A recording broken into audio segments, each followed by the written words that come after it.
so we will hardly be alone with him. I gather it is to be quite the glittering affair." "Did you know about this?" Richenda turned on Bertram. Caught in mid-sip of his coffee, Bertram choked in a way that gave him away completely. "You did!" I cried. "I suppose you even agreed to Christmas here, so you could travel up with us."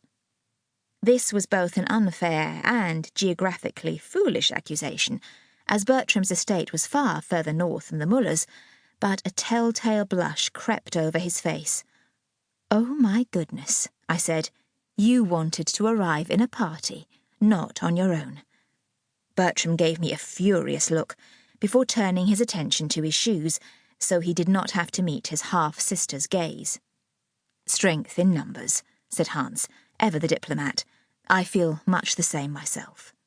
"Why on earth did you accept?" asked Richenda. "I have already told you, my dear." "I don't believe that for a minute," said Richenda bluntly. "There will be many people at the party," said Hans, obviously unwilling to say more. "Is this to do with business?" Richenda's voice rose once more to a screech. "Business? How could you be so vulgar, Hans?" "I say, see here," muttered Bertram in protest. Richenda quelled him with a look. "The truth, Richenda," said Hans, and for once his voice took on a steely note, "is that we owe our living to my business interests, and that your father made his fortune in business." "I hold shares in the Stapleford Bank," said Richenda, turning her argument around in a moment. "Are those and the estate not enough to sustain us?" "I am not a man to live off his wife," said Hans coldly, his eyes sending Richenda the clear message that this was something better discussed in private. Richenda, as ever, missed the point. "Admirable though that may be, husband," she said, "I do not like my brother. I do not wish to go to Scotland." "I have accepted," said Hans, with what I, at least, could hear was a finality which would not be brooked. "This is not a good time for me to be travelling," cried Richenda, and then, to everyone's surprise and embarrassment, she burst into tears and fled from the room. Hans looked as uncomfortable as I have ever seen him. He is usually the most unperturbable sort. "Well, yes," said Bertram, indulging in the annoying habit of coughing that he does when he is unsettled. "You could hardly expect her to love the plan, old chap. Perhaps you should have given her a little more warning." "And spoil Christmas," said Hans sharply.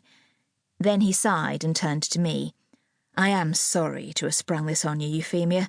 I know your history with Richard Stapleford is not a happy one, but I am afraid I am indeed using his connections to meet some business people at the party, people who I have not been successful in engaging with recently."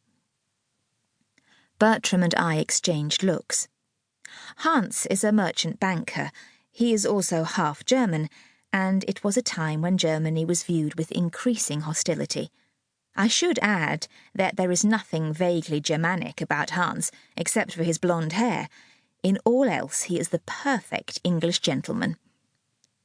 Bertram, irritatingly, coughed again. "There's no need to explain to us, old chap."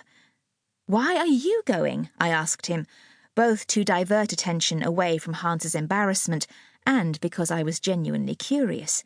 "You don't owe Richard a thing, nor are you involved in banking." "I asked him," interjected Hans.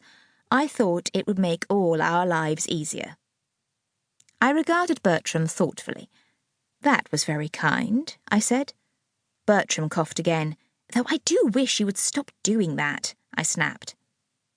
Bertram looked at me, as might a puppy that had been unexpectedly kicked. I suppose another woman might have found him sweetly attractive at that moment. At least he had finally shaved off his dreadful beard, and it had taken a decade off him. "I think I might take some air," he said with as much dignity as he could muster. Outside I could hear the sort of drizzling rain that makes leaves drip endlessly and soaks through any coat in minutes. I gave him an incredulous look. Bertram nodded to Hans and left. "You are a little unkind," said Hans gently. "He is doing me a great favour."